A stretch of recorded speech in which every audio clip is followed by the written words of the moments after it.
Hi everybody and welcome to Coffee with Craig. Today I'm going to be doing my predictions for 2023 for the royal family.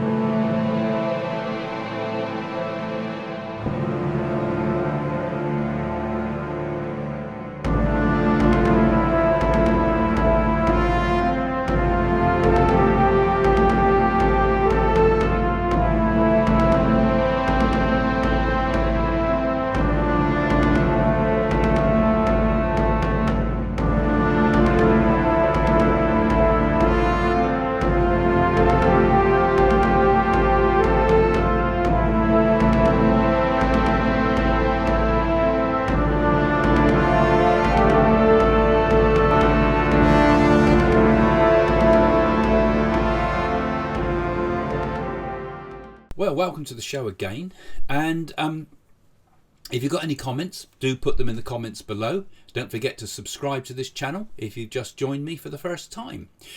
We're not live today. We're doing this one. I'm doing this one as a pre-record, but I'm going to give you some of my predictions for 2023 for the royal family. Now, first of all, last time my predictions made in 2021 for 2022, I said that the Queen would die.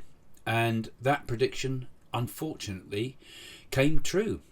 I feel they haven't spoken about this, but I feel that she's got heart problems. They've not said anything in the news about that, but she'll be diagnosed ultimately with heart problems. I think she will make it past her platinum jubilee, which comes up this year. But I think after that, we'll see a sudden and quick deterioration in the Queen's health. And I think we might lose the Queen towards the end of 2022. That would be very sad. It would also create an awful lot of conflict with The Crown on Netflix, which is screening.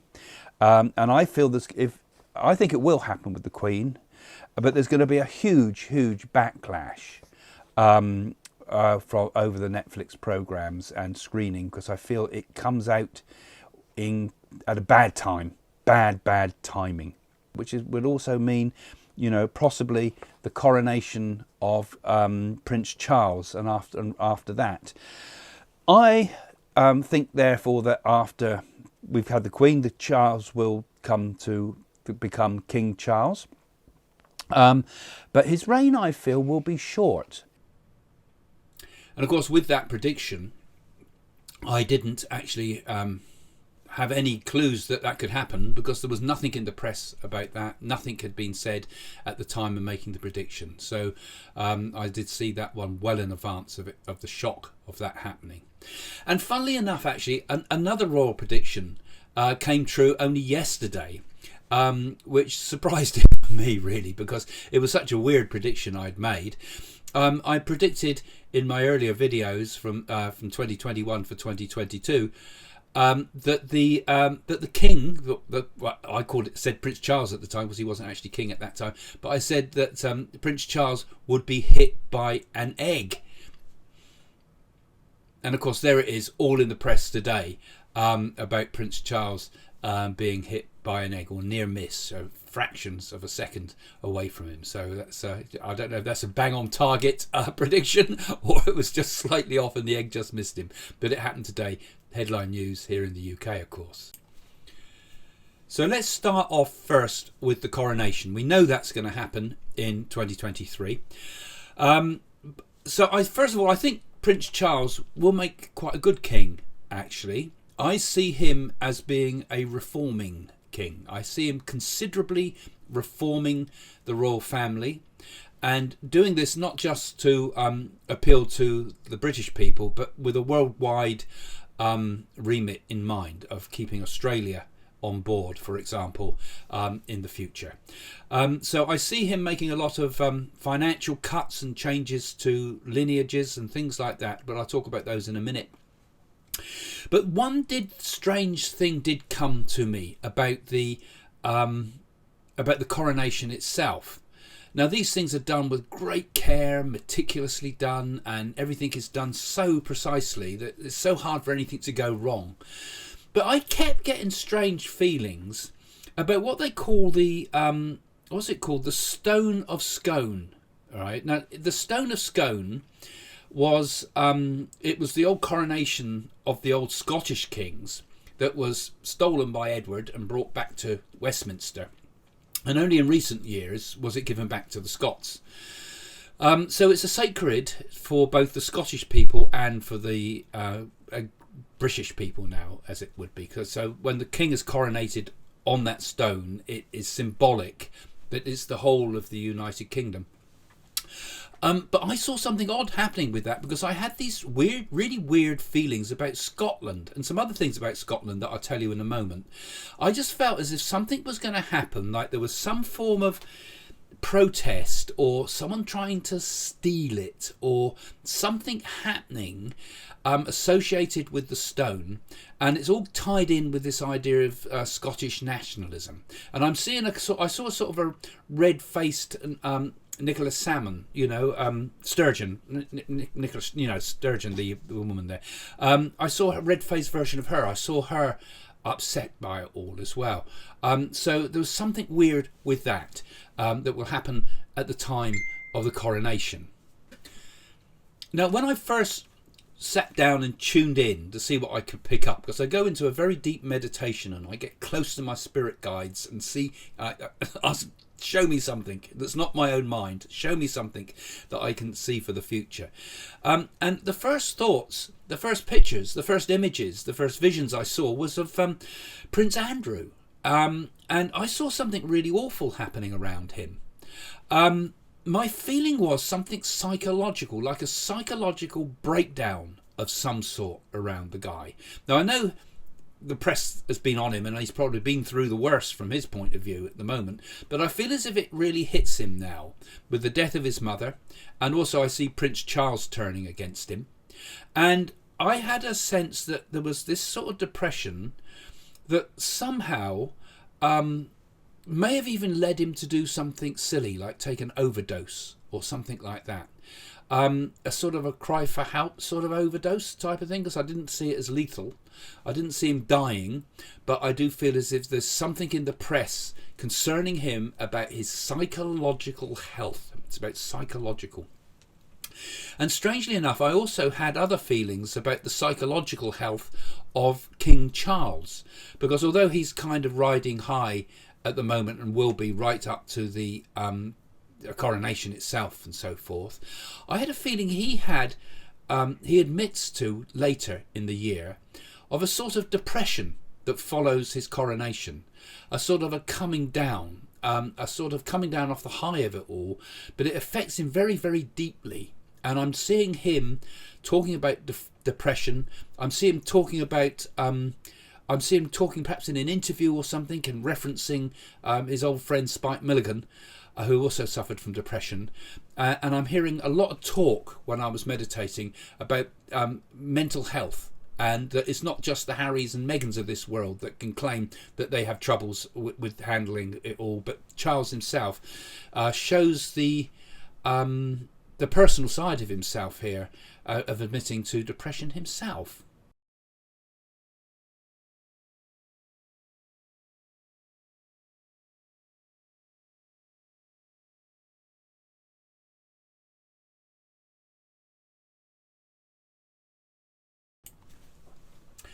Now, I also want to continue with some other medical issues, because I saw an accident happening to somebody. Now, I don't know which member of the royal family it is, sadly, but I just saw that there was an accident.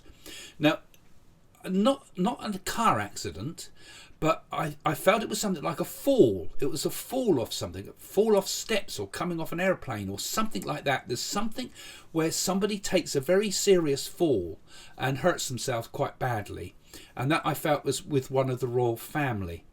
Now, the last time I made a prediction like that, was for the Sunday Mirror. I think it was the Sunday Mirror or the Mirror, but one or the others, way back in the 90s, before Diana had her car crash. So unfortunately, I have a tendency to get those things right. That was printed in the newspaper for that one.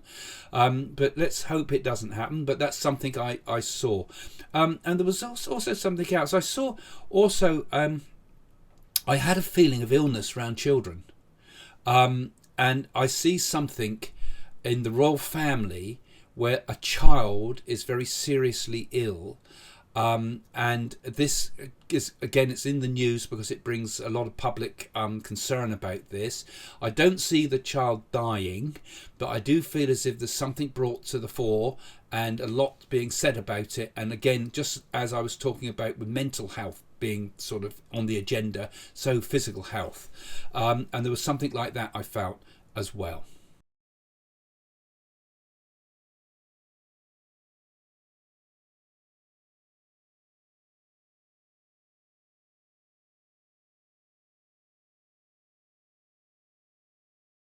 The things I saw was a data breach of some sort about the royal family, and a hack, and information being released of a very personal nature, particularly around King Charles, and something like a private conversation that is a bit derogatory of some sort that is picked up on and released on the internet and given out, and is a great embarrassment to him personally. Is had something to do with Russia. Now, in my feelings about this, I kind of saw Russia. Now, that's maybe me just getting an association with Russia doing hacking, because they've done a lot of that. But there seemed to be also some connection with Russia itself. Because I had a feeling that Charles said something out of place about Russia. It's like he says something about, oh, it's much better when the Tsars were in control, or something like that. Now, he's a very tempered person. He doesn't speak crazily. He's obviously very careful of what he says and monitors everything he speaks. But I felt as if he said something out of place, a slipped comment of some sort that was picked up, but it was later released. Maybe a microphone that was left on after filming something, because I'm seeing him doing some TV stuff too, into prior personal interviews and being round the monarch's home, sort of thing. But something was grabbed and pulled that was not meant to be released, that is released. That's what I see. Hackers of some sort.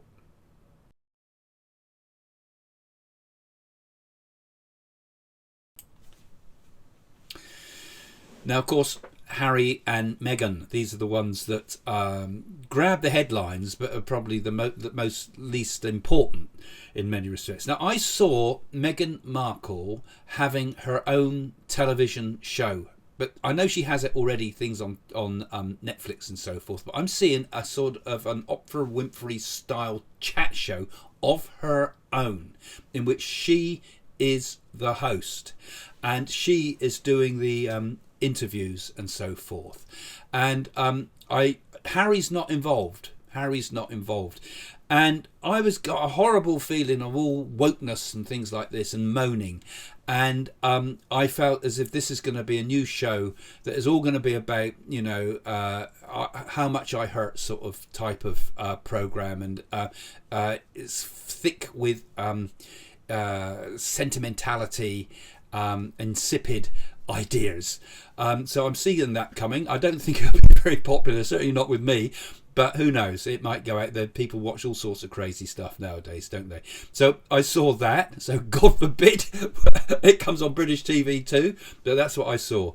I see her in particular becoming more and more vocal about the issues of what was the British Empire. It's like she can't attack the royal family to quite the same level anymore. She's run out of ammunition there. And I see her turning on all that was the British Empire. What terrible things the British did around the world. What a dreadful thing it was that Britain had the Industrial Revolution and brought about the modern age. What a terrible thing it was that Britain had the Wilberforce movement and got rid of slavery and got rid of chimney sweeps and boy labour and child labour, and that Britain did all these terrible things, right? And so I see her having a go at Britain, or everything about Britain is bad. So I'm seeing that as well around her. I don't see Harry doing that, but I do see a moan show from Meghan Markle about things like that. And while I was getting this, my attention went to India, and I had quite strong feelings about India, and I don't know why. I don't know whether this is something connected with what I've just been saying there about ex-British Empire, because there's a lot Britain did wrong in India, of course. But I felt as if there was something that she did, or the two of them this time, because I saw Harry involved in this bit as well. I don't know whether they perhaps go to India or something, or they say something really out of place about India. But I see something being very politically upsetting, and particularly with Modi. Modi gets upset by this, I feel. I feel as if there was a problems around Modi there, and something said by Meghan Markle and Harry. Something out of turn. I think we will also see in 2023 real signs of fracture in their relationship. I've already said, and Jane has said the same to you as well, that we feel that their relationship will ultimately end in complete tears. It'll be disaster. It will break up, and Harry will be deeply, deeply troubled man, who he is already, I feel, but will become a deeply troubled person because of all what happened. But I think we'll start to see real signs of them not really getting on along together, certainly not doing so much publicly together for this type of things. She holds his hand in every shot you ever see of the two of them, as if she's trying to just keep that control all the time, keep that control. But I get the sense that 2023 will see Harry gradually sort of beginning to wake up to the idea that he's in the hands of a narcissistic personality that has him under the thumb. So I think we'll start seeing much more of that. And I also see that Prince Charles is going to turn on them much more than he has even up to now. I know he's tried to give an olive branch, but I do feel as if they're going to, all the royal titles, not just all the royal privileges whatsoever, are removed from the couple and their family, and completely removed, and that there's going to be a real major shake-up about who can call themselves what. And I think this is going to be very upsetting to Harry, who feels he did so much in the army and the rest of it, but all of it's removed, and I think this again will put more pressure on that couple. Now, of course, there's so much that one could say about the royal family because it's so big, so many of them. But I'm just going to keep to the basics at the moment, and I'm sure Jane and I will do more in the way ahead. But a few other things came to mind. One, I saw this image of a burglary. Now, I don't think it's at Buckingham Palace, because I know that Buckingham Palace has been breached in the past, but I'm seeing a burglary of a royal household. It felt as if I was away from the main house, but I'm seeing a famous or a very valuable painting from the royal collection being stolen or damaged or destroyed or something like that, or used as a form of blackmail. Buy it or pay us or we'll burn it. That sort of thing. But it was a burglary. A burglary in one of the royal households. It's like one of the places they go to stay. I felt like it was a smaller area of some sort, but there was definitely something that went along there where there's damaged paintings involved with this. Now, I also said about other troubles in Scotland that I felt, because I also saw a fire at Balmoral. And this wasn't massive. I didn't see the whole of Balmoral burning to the ground, but I saw panic in kitchen areas, and I saw fires starting somewhere like a kitchen area, but spreading, and building catching fire with it, and it getting put out and sorted out. I don't see it burning to the ground or anything horrible like that, but there's question marks over it. Was it arson? I was getting the feeling, was somebody taken in as a member of staff that deliberately tried to do something wrong there?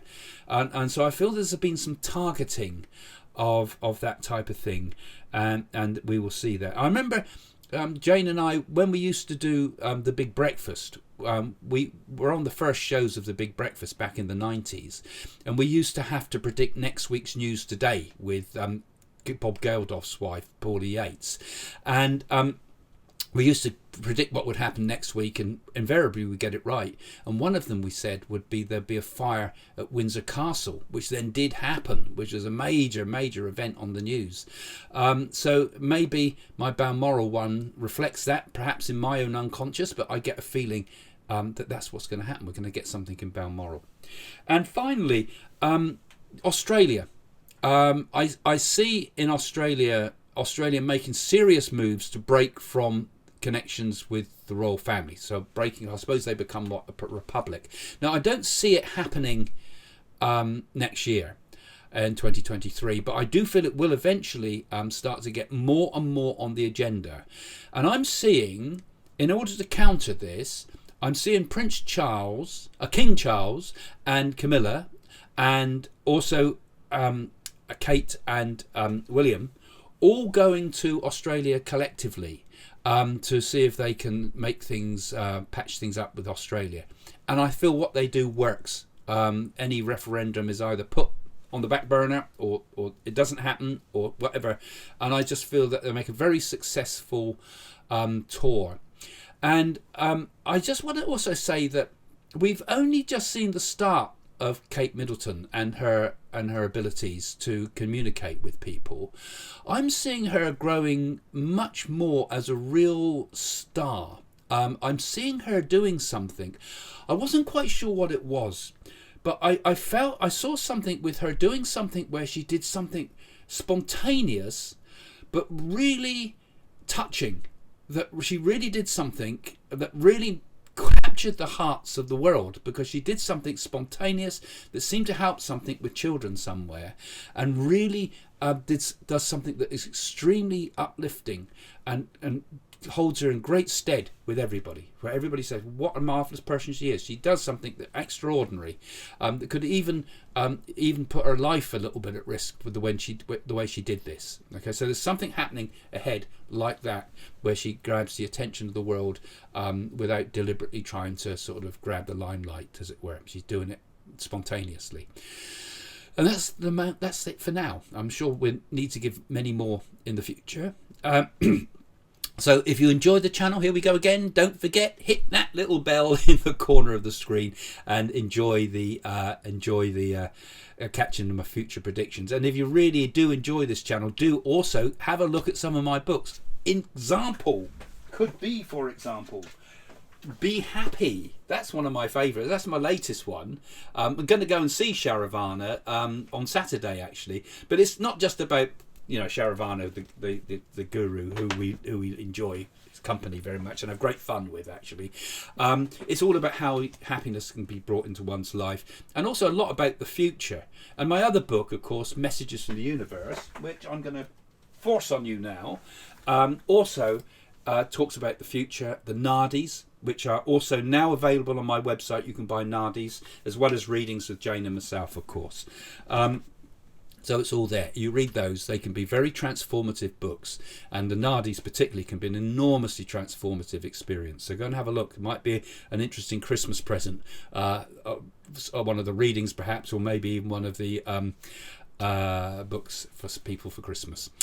Anyway, thank you very much for joining you. That's the end of my marketing scam on you there. But obviously we all got to make a living. So see you all soon, guys. Thanks for joining me. Bye for now.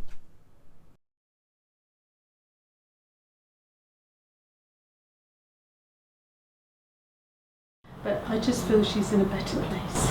I agree. Better place. And so one has to feel, my darling, your wishes come true. And he's given me the feeling that at the end, there's something I've put into the coffin with him, he's saying here, something that was very emotionally significant to you. And you wrote something that was poetic with it, because I feel as if I put something poetic. It's only a stanza of a verse. It's about 4 lines. Oh, that's true. Both these people, everything they said about the stuff they talked about, they were accurate. They are the real deal, and it kind of blew my mind a little bit. I'm not a mind blower, by nature, but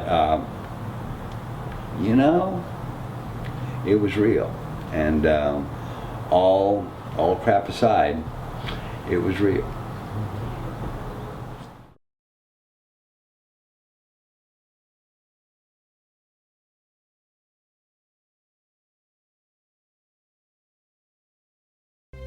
fascinating. Remember, our psychic mediums have never met the people in these circles and know nothing about them. While the crew sets up for Craig's seance, let's see what the participants of Jane's seance thought of what just happened. Well, I suppose I wasn't really quite sure what to expect when I came.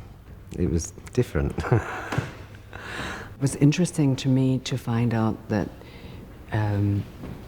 Diana came across so strongly as knowing what I was doing. And that came across very clearly in what she said to me. And that she was there and that she knew the work I was doing. That was quite powerful for me. Even the one who calls himself a cynic was very much part of it. I found it terribly hard to relate the Diana I knew to being a spirit. And I used to see her regularly, sometimes 3 times a week, sometimes twice a day. And I'm a shocking cynic, but I did feel something during that. And there were 1 or 2 things that came out which only Diana and I perhaps knew. So perhaps I'm not quite so cynical.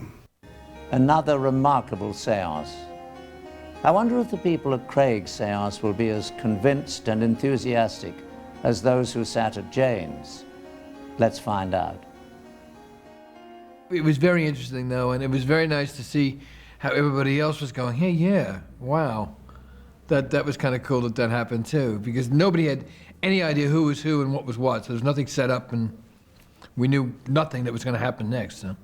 Oh, I found it fascinating. Certainly the questions that were being put to us, or the comments that were made to us. If your memory was 100%, you could remember every one of those occasions that he spoke about, you know, right down to the nitty-gritty in the kitchens with the children. It all made sense, you know. And the pear drops were definitely something. I mean, we used to buy them specially and have them in the office so that she could have them whenever she wanted them. And it was always, don't tell anybody, I'm not supposed to have these, you know. So that was fantastic. It actually blew my mind. There was a contact there on everything he said.